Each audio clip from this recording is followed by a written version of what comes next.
Jared Dillian. Now you know a rich guy. I'm Jared Dillian. This is the Jared Dillian Show. We're going to be talking about shifting gears. I want to talk about how you can fly first class. If you want to call to talk about your money, please call 844-305-7800. That's 844-305-7800. You can also go to my website, which is jareddillianmoney.com. I have a lot of resources there.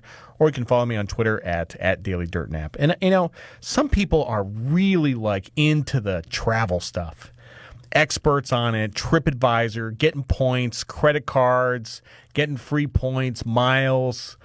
There's actually, you can spend a lot of time doing that, and I know the basics. But I'm not deep into this stuff. I will say I have status on an airline, and I do travel a fair amount. I'm traveling less because now I'm on the radio, and I don't do a lot of international travel. But having said that, you might wonder how you fly in first class. Well, there's two ways you can fly in first class. Number one, you can pay for it. Now, I will say that first class is not as expensive as you think. Now, when you walk onto a plane and you go through first class and you have all these super rich jackasses sitting there looking at you with disapproval as you go through first class, you might think that these people are centimillionaires. Not usually. That's not usually the case. And furthermore, most of them haven't paid for first class. Most of them get upgraded. But if they did pay for it, it's not that much.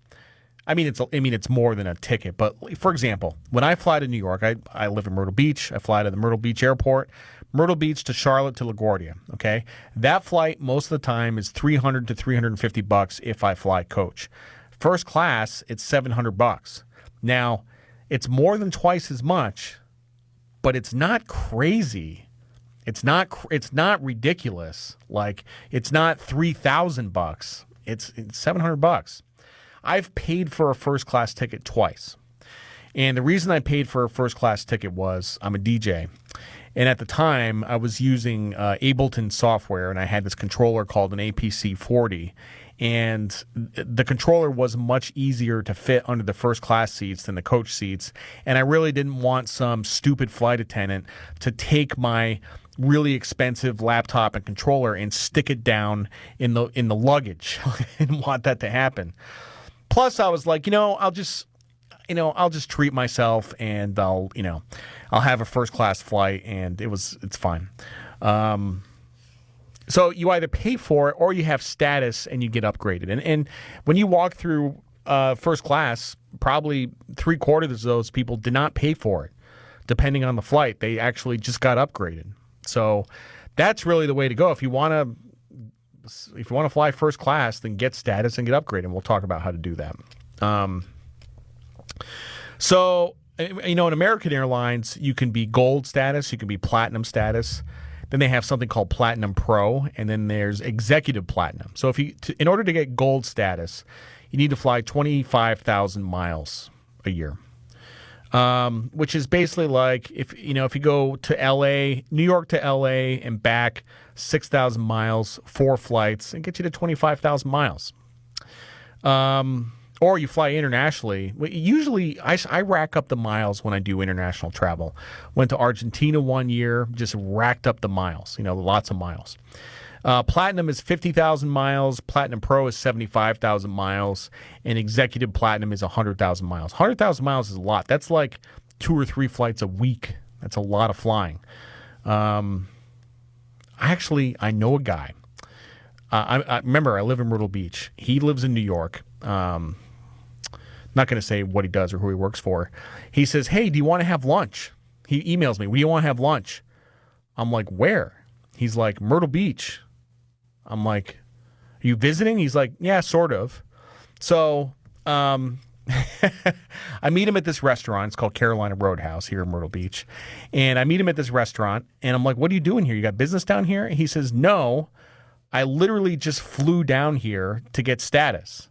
So basically he was at 99,000 miles or like 99,500 miles, and he flew down here for lunch so he could get executive platinum on American.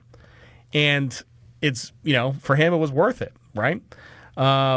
People are crazy about the status, but anyway, it's more than just the miles. It's a little bit more of a complicated formula. They have, it's also based on the number of dollars you spend and the number of segments you take. So if I fly to LaGuardia, it's basically 2 segments to get there and 2 segments back, so that counts too. Gold sounds really fancy, but gold you really don't get much. I mean, theoretically, you can get upgraded if you have gold status, but the thing is that there's usually people ahead of you. Platinum, Platinum Pro, Executive Platinum, there's people ahead of you in line, and if you have gold, even though you're gold, like, you usually don't get upgraded. It's kind of a raw deal. What else do you get with status? Well, bag fees, no bag fees. That's nice. I don't really, what's funny? I am the lightest packer of all time. I have a carry-on, and that's it. It's all I need. I can travel for a week in a carry-on. I never need a big suitcase. So I never pay for bags anyway. Priority boarding is super helpful. So, like when you're standing there in the boarding area and they board like group 1, group 2, group 3, and you're in like group Q, group X, group Z. So, yeah, I mean, boarding ahead of everyone else is super convenient for a bunch of reasons. Number one, well, the main reason is the overhead bins. See, if you board last, they're all full, and then you're stuck, and you don't have any room for your bag, and then they check it, and now it's bad, right? Because now it's bad because they check your bag. If you board first, you just put your bag up in the overhead. So, yeah, and also like if you have to make a connection. This is what I do. This is kind of my hack. So I have status. So I pick seats in the front of the airplane, not first class. If I'm flying coach, I'll pick the row like right behind first class. Now I have to make connections all the time. I fly to Charlotte or Atlanta. I have to make connections. So being in the front, I get off the plane first, right? If you're in the back, it takes like 20 minutes to get off the plane, and then you miss your connection. Also, like the airlines will charge you for the fancy seats. Like, so if you want to sit up front by first class, they'll charge you like $25 for that seat. That's free. If you don't have status, you might say, well, I never get upgraded. Yeah, you're never going to get upgraded. Although this happened to me one time. 2007, I was flying from LA to New York, and LA to Newark, I think. I think it was maybe United. And I got upgraded. I didn't have status. They upgraded me to first class, and I was sitting next to a smoke show, literally one of the most beautiful women I've ever seen in my entire life. And I'm like 33 years old. I'm like a complete loser, like just this, just drooling I don't know why, to this day, I don't know why I got upgraded that day, but first class all the way back, LA to New York. That was pretty great. Yeah. So what do you get with first class? Because I've flown in first class. I've flown maybe 50 times. Okay.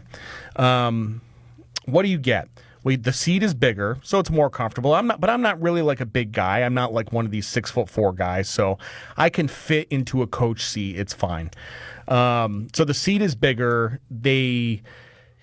You get food, generally, food and drink, but the most important thing is that they kiss your ass, and you just get your ass kissed for 4 hours, and they're really nice to you. If you sit in coach, they don't really kiss your ass. They're not cool to you at all. So, I mean, if you're going to spend an extra $400 on your plane ticket, I mean, that's kind of what you get. That's kind of what you get. The other thing with first class, and I'm going to regret saying this, but there's a lot of things in life that are exclusive simply for the sake of being exclusive. Like they cost more because simply for the reason that some people can't afford it. And I'm just going to say that in first class, you usually don't get screaming babies. You usually don't get people taking their shoes off and picking their toes. You usually don't get a lot of this bad behavior that you get in coach. And that's although There was one guy. I was in first class. I was sitting next to this guy, and we're taking off. And he starts playing YouTube videos on his phone at full volume. And like he didn't understand that he wasn't supposed to do that. That's something I saw in first class. Anyway, that's it for today. Talking about flying first class. I'll see you tomorrow. I'm Jared Dillian. This is the Jared Dillian Show.